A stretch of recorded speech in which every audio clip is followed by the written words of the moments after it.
ఓం నమః శివాయ. ఓం నమో నారాయణాయ. కర్మ నివారణ నరదృష్టి నివారణ కాల భైరవాయై నమో నమః. ఓం దిగంబరాయ విద్మహే అశ్వవాహనాయ ధీమహి తన్నో కాల భైరవ ప్రచోదయాతు. హరి ఓం. మా ఛానల్కి స్వాగతం. చూస్తున్న వీక్షకులకు ప్రేక్షకులకు ప్రియ కాల భైరవ భగవద్బంధులకి స్వాగతం పలుకుతూ మమ్మల్ని ఎంతగానో ఆదరిస్తూ ఉండబడినటువంటి ప్రియ సోదర సోదరీమణులకు సనాతన ధర్మ సంరక్షకులకు జ్యోతిష్య అభిమానులకు అందరికీ కూడా నూతన ఆంగ్ల సంవత్సర శుభాకాంక్షలు. 1/1/2026 నుండి 15/1/2026 వరకు పుట్టినటువంటి వారందరికీ కూడా ముందస్తుగా జన్మదిన శుభాకాంక్షలు. అలాగనే వీక్షక ప్రేక్షకులకు అందరికీ కూడా మకర సంక్రాంతి, భోగి, కనుమ పండగ శుభాకాంక్షలు. ద్వాదశ రాశుల్లోనే గ్రహ గమనాల్ని ఒకసారి వీక్షింపచేద్దాం.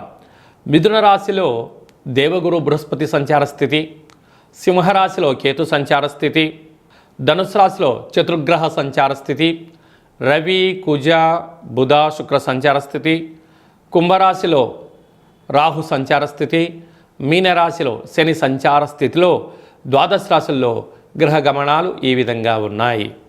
మకర రాశి వారికి ఆంగ్ల సంవత్సర ప్రారంభకాల సమయంలోనే వ్యయంలో చతుర్గ్రహ సంచార స్థితి, 6వ స్థానంలో గురు సంచార స్థితి అనుకూలంగా లేనప్పుడు గ్రహ దోషాన్ని తొలగించుకొని గ్రహ ఐశ్వర్యాన్ని ఎలా పొందాలో ఈ వీడియోలో సవివరంగా సంపూర్ణంగా తెలుసుకుందాం.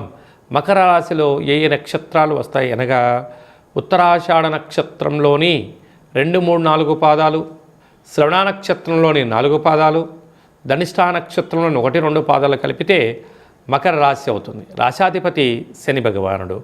వీరికి ధనవాక్కు కుటుంబ స్థానంలో రాహు సంచార స్థితి ఉండడం వలన డబ్బులు మంచినలాగా ఖర్చు పెట్టే పరిస్థితి ఉంటుంది. విందులని, వినోదాలని వాటిని నియంత్రించగలగాలి. స్వీయ నియంత్రణ అవసరం.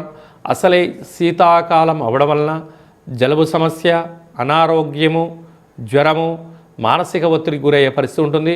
వీటన్నిటిని అధిగమించే ప్రయత్నం చేయడము, గోరువెచ్చని నీటితో స్నానము, గోరువెచ్చని ఆహారంతో స్నానము, ఆహార పానీయాలు స్వీకరించడం, ఐస్ క్రీమ్కు, చల్లటి వస్తువులకు చాలా జాగ్రత్తగా దూరంగా ఉండాలని చెప్పి జ్యోతిర్విజ్ఞానం తెలియజేస్తుంది. తృతీయంలో శని సంచార స్థితి ఉండడం వలన తల్లిదండ్రులతో, గురువులతో, అన్నదమ్ముళ్లతో, అక్కాచెలతో, స్నేహితులతో చాలా సమన్వయం అవసరమని చెప్పి కూడా గుర్తుపెట్టుకోగలగాలి.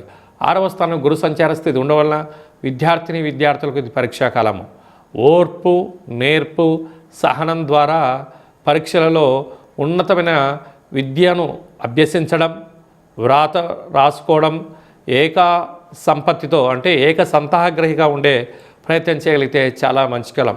లేకపోతే అనారోగ్యము, నిత్యము అయ్యో నేను పరీక్ష రాయలేనేమన్నటువంటి ఒత్తిడికి గురయ్యే పరిస్థితి ఉంటుంది. రుణ సమస్య, రోగ సమస్యలు కూడా పొంచి ఉన్నాయి. అష్టమంలో కేతు సంచార స్థితి ఉండడం వలన దయచేసి చిన్న చిన్న వాటిని భూతద్దంలో పెట్టి చూడవద్దు. మౌనము, ధ్యానము, దేవతారాధన, సూర్యారాధన, సూర్య నమస్కారం వలన అదృష్టం కలుగుతుంది. వ్యయంలో ఆత్మకారకుడు రవి, రుణరోగ శత్రుకారకుడు కుజుడు, కుజదోషము, బుధుడు, బుధాదిత్య రాజయోగము, శుక్ర సంచార స్థితి ఉన్నప్పుడు అనవసరమైన ఖర్చులు పొంచి ఉన్నాయి. కనుక వాహనాల యందు మితిమీరిన వేగం పనికిరాదు. పూర్ణిమ తిథి యందున గృహంలో ఉండడము యోగంగా భావించగలగాలి. అదియే కాకుండా తెల్ల జిల్లేడు పుష్పాలతో మహాదేవుడికి అర్చన, కూష్మాండ దీపము, నారికేల దీపము, పిండి దీపము, అష్టమి పూర్ణిమ తిథి యందున ఈ 3 దీపాలు పెట్టగలిగినట్లయితే గ్రహదోషం తొలగించుకోవడం జరుగుతుంది.